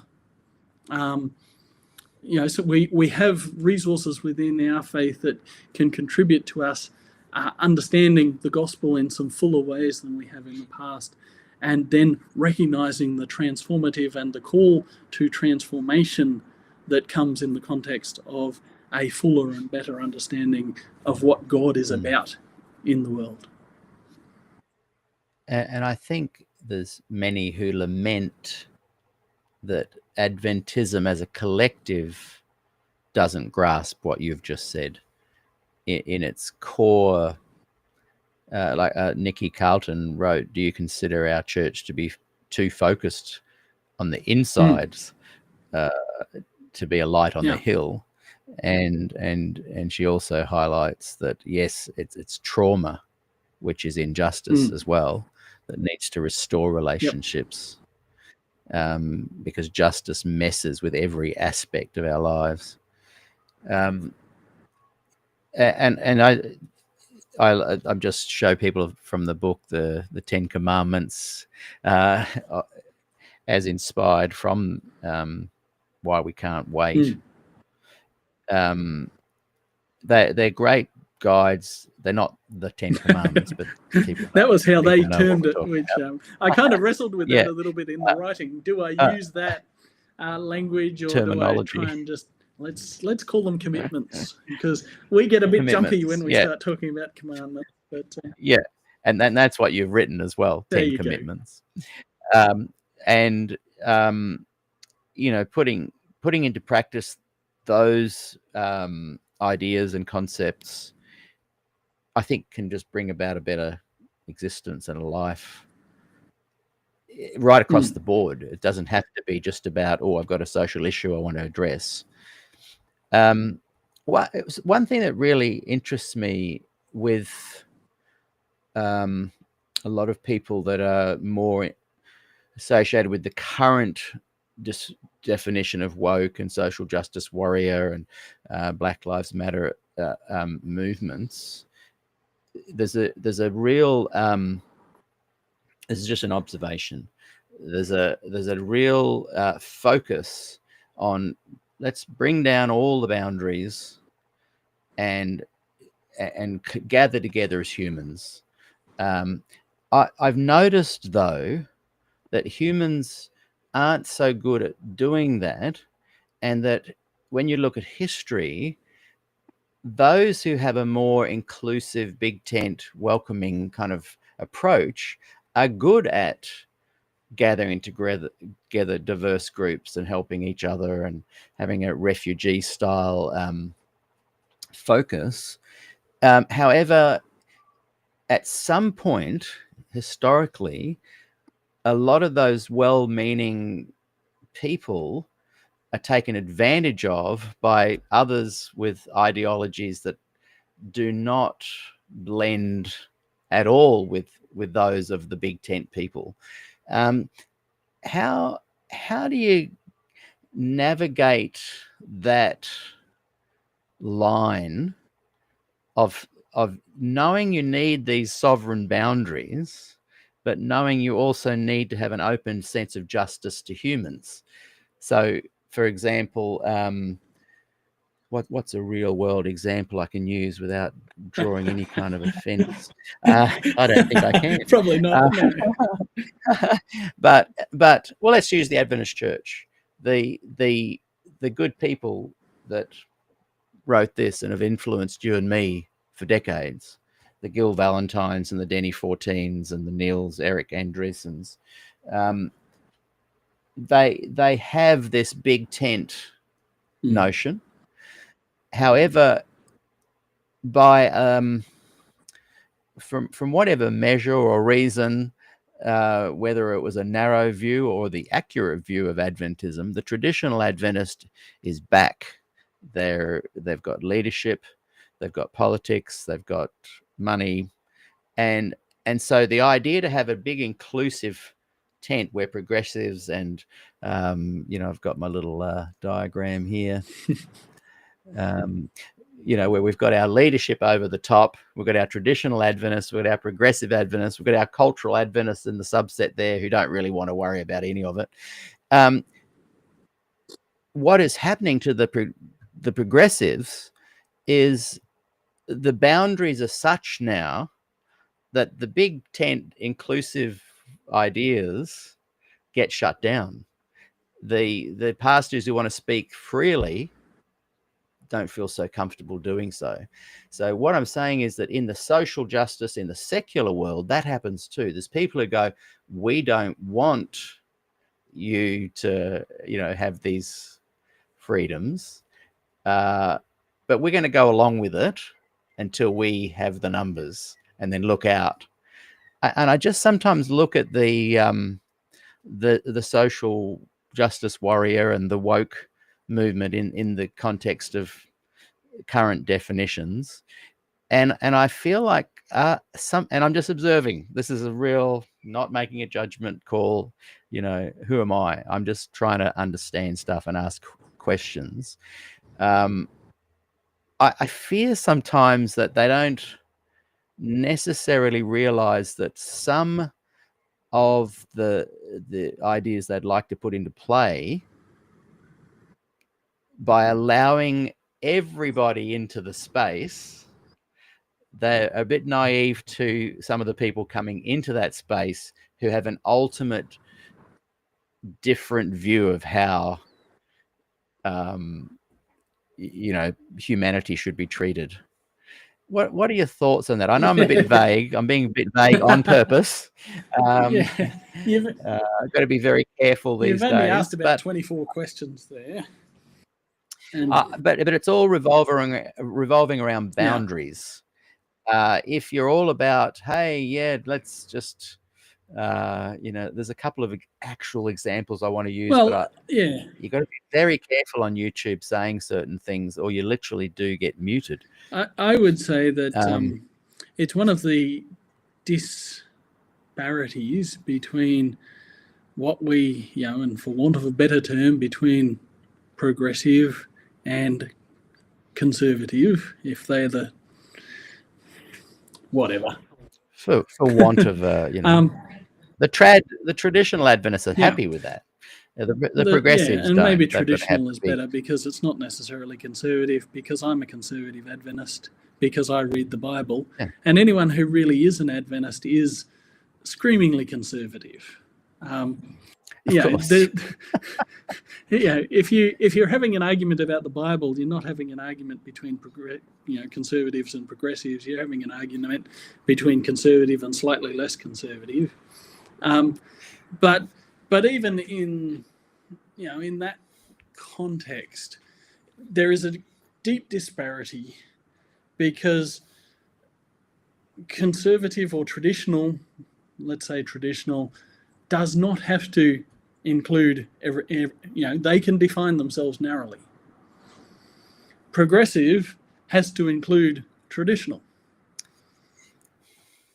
And so I'm speaking to the notion that certain people will play those who want to be social justice warriors for the truest and most beautiful reasons.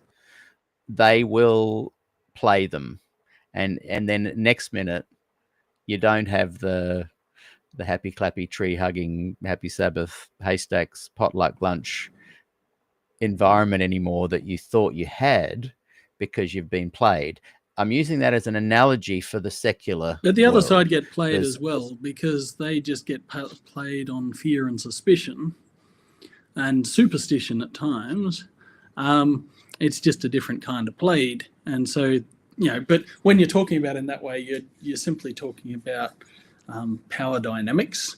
But I do think that there is a particular burden on those who are, even if we want to use in Australia the example of the referendum, a couple of years ago, to put up a positive case for change requires hard work. To get people to vote no, all you have to do is cause fear and suspicion and uncertainty. And so it's very easy, but I would say that's not a conservative position, really, because a conservative position would actually take the question seriously and engage it. And so it becomes a stunt more, or a political power play, more than it becomes ideology one way or the other. But getting out to a bigger picture, I was involved, I've been an advocate at times for Australia having a more open policy on refugees. And one of our mutual friends at one stage challenged me and said, okay, well, what would your policy be on refugees? And I wrote out a 10-point plan, and I posted it online as part of a discussion.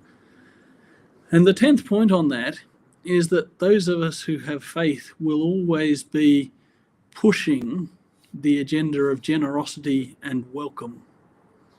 And those, but that may not be ever possible to the degree that we will push for a responsible government. And so a government is a different thing to someone who is really trying to say we need to be welcoming and embracing and generous and hospitable, because wherever you draw the line will not be welcome or embracing or hospitable enough to actually get to what our faith calls us to. And one of the things that frustrates me at times is that, in church contexts or in some of these kind of places, we get jumpy when we talk about things like equality or justice or tolerance, and we kind of think, oh, they're these woke words and they're going to lead us all down the path that whatever slippery slope we are upset about at that particular time. But the reality is our faith always calls us more to that. And so where we might get jumpy about a political party talking about equality, we're actually called to self-sacrifice and to service. And to where we might get jumpy about justice, we're to do justice, but we're to love mercy. We're to be kinder than justice. So not just making sure everybody gets what they deserve, but even what they don't deserve, better than they deserve. And even in the, we talk about tolerance, but we're actually, as people of faith, called to love. That's a far higher bar than tolerance. And so we're always called, we kind of, one of the bizarre things is in some of these church discussions, we get jumpy about equality and justice and tolerance, whereas we're called to service and mercy and love. And so we're always called to be more generous, to be more open, to be more welcoming, to be more loving. And so, I mean, that's a crazy political position, but it's actually what we're called to be as people who seek to follow God. And so even if that means us getting ripped off, even if that risks our well-being or whatever, that's actually what we're called to do. And we are called to be that voice in even if it leads to crucifixion. Well, yeah, Jesus is our ultimate example. And even, in Philippians chapter 2, which I referenced, even death on a cross, where, Jesus did not consider equality with God something to be grasped, but lowered himself and descended to become human, and even to the point of death on a cross. That's a fine piece of poetry that Paul trots out there in Philippians chapter 2. But the verse that leads into that is, your attitude should be like this. This is how you should live. Not that this is a nice sounding theological, reflection or you got to put it into practice. But this is the attitude that you should live your life by. Yeah. And so when somebody says something stupid like the yes vote was accepting apartheid into Australia, that's just nonsense, because we were prepared to be ripped off if that ever was the case, which it wasn't. Even if it was the case, that's what we would be prepared to accept, like to actually seek to undo the historic wrongs and the continuing injustice and disparity in our community. And so we're the people that can afford to take risks with this stuff, because even in that kind of holy kind of language, this isn't our ultimate destination. I mean, it is the world recreated, but we have something in our life that gives us a different orientation than just whether I win or lose this week. And that's why we can afford to sacrifice. That's why, we actually can work for justice when it costs us something, and when it makes us uncomfortable, and when it pushes us in places that are politically inconvenient and that, even dangerous at times. That's what we're called to do. And that's why, those 10 commandments are actually things that form us and shape us into the kinds of people that can march down a street and remain non-violent when we are being, set upon with dogs and fire hoses, as happened in Birmingham in 1963 and some of these other places. Yeah, I agree. And I guess I hate that. Like, I'm all about freedom of speech, and I hate that there's algorithms literally picking up speech patterns with things that you say can mute your channel. And so there's the stuff I'd like to really go into that I kind of can't. But I think the general principles of what we're saying are coming through. Nikki Carlton writes, we can still do it for the wrong reasons. We must learn to hear God's voice so we discern and then know his will. And that's the third part of Micah 6:8, to walk humbly with your God. I'm not, we're never the savior of the world, even while we stand up boldly to speak up for what we believe. And, it's... I mean, we should be prepared to send our church broke so that we can set up our system, our system for getting antiretroviral drugs to people in sub-Saharan Africa after that, after that program has been just so cruelly and absurdly destroyed. That's the kind of sacrifice that we could make in the world that would make a real difference and can make a difference in people's lives. And that's the kind of thing we should consider, that we should be wrestling with. Timur Kokoya writes, being on the side of justice, empathy, embrace will always lead eventually to the cross. I guess, and look, I'm going to leave... I'm not going to dig deeper into what I was going to say. We'll leave it for another time. But I guess I'm pointing to maybe even like your Malcolm X and your Martin Luther King around the same time. One was driven by an ideology that included violence, but felt very called to it by God. And Martin Luther felt very strongly called by his God. Debatable if they are the same God. I'm not going to go there, but that included non-violence.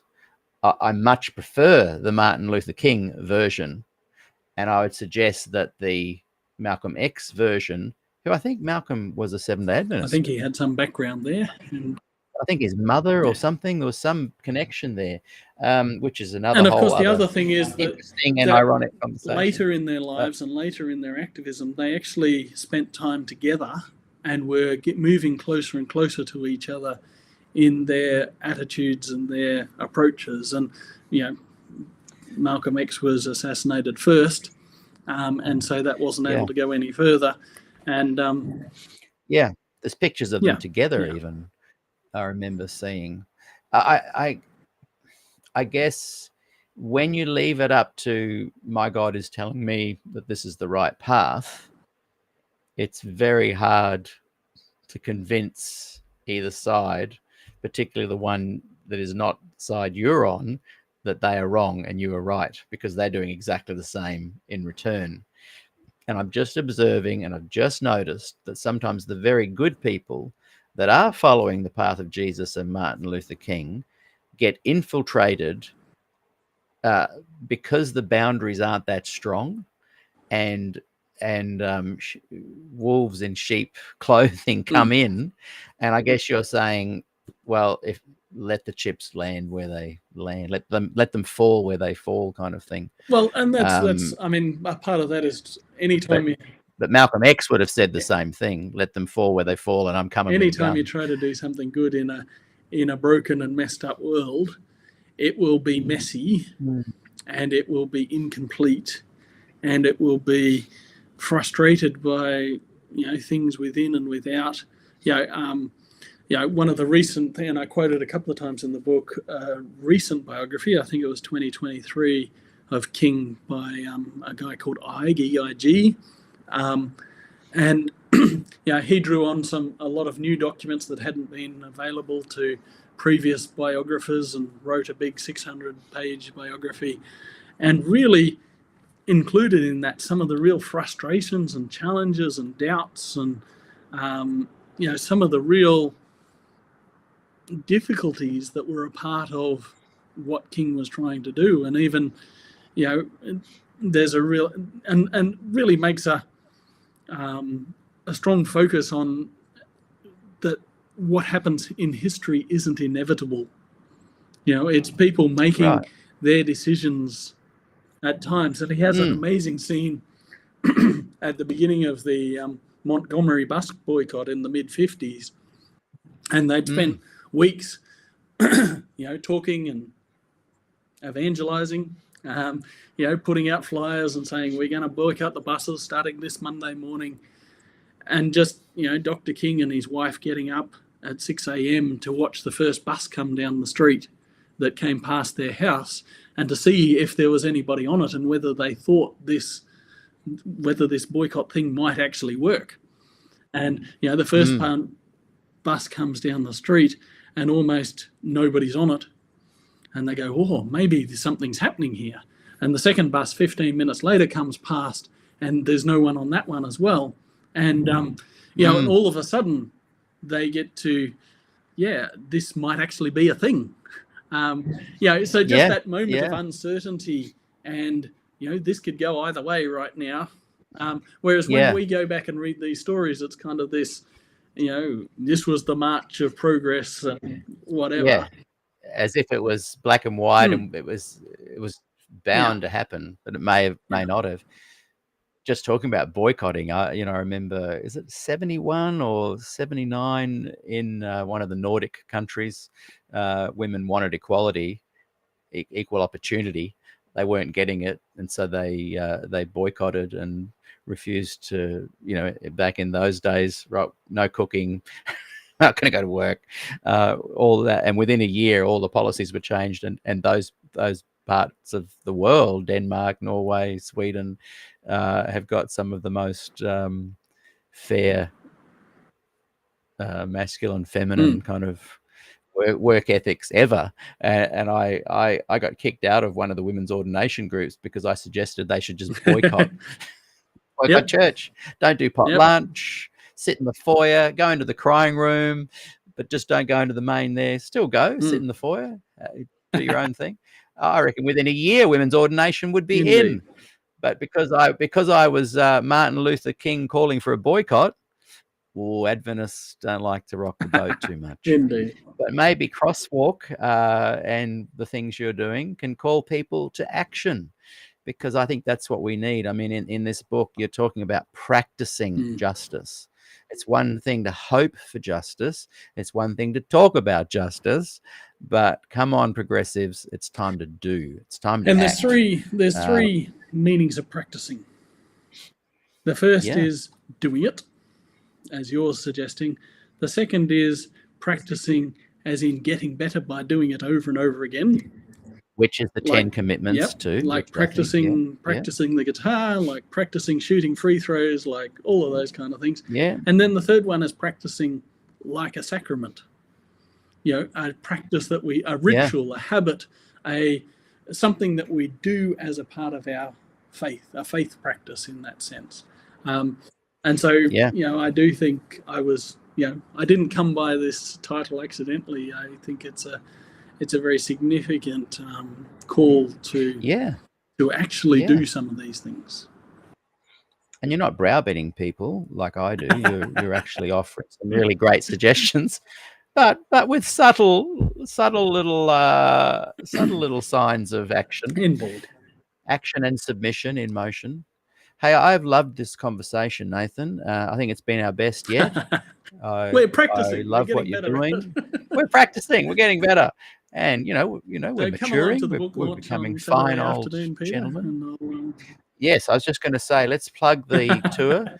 Saturday morning at Wall's End. It's only 30 minutes away from Cooranbong, and then in Cooranbong in the afternoon after potluck lunch. What time's what 4 o'clock at Avondale University? I'm going to try and get to that. It'd be good to see you on Saturday afternoon. Will it be in the main church or the ladies' chapel? Or ladies' chapel, as your vintage would remember it? I got married in the ladies' chapel, so it will always be called the ladies' chapel. Have they still got the lovely green carpet? I haven't been there for a while, so we'll find out. The other way for those who have joined in our conversation today, and we have seen the comments coming through, and that's kind of nice. Appreciate the various responses. But to support these things, and we talk about why Adventist progressives don't get organised and some of these kind of things, you would understand why it's stinking hard to sell a book like this in Adventist circles. Yes. It's not a popular. I could write popular Adventist books. It wouldn't be hard to do. And as is evidenced by some of the people that do it, it isn't hard to do. But some of these books that actually take some work and some thinking, then, so if you want to support, please buy a book. Please buy one for everyone and even take it on. We've talked about the idea of advocacy within the church.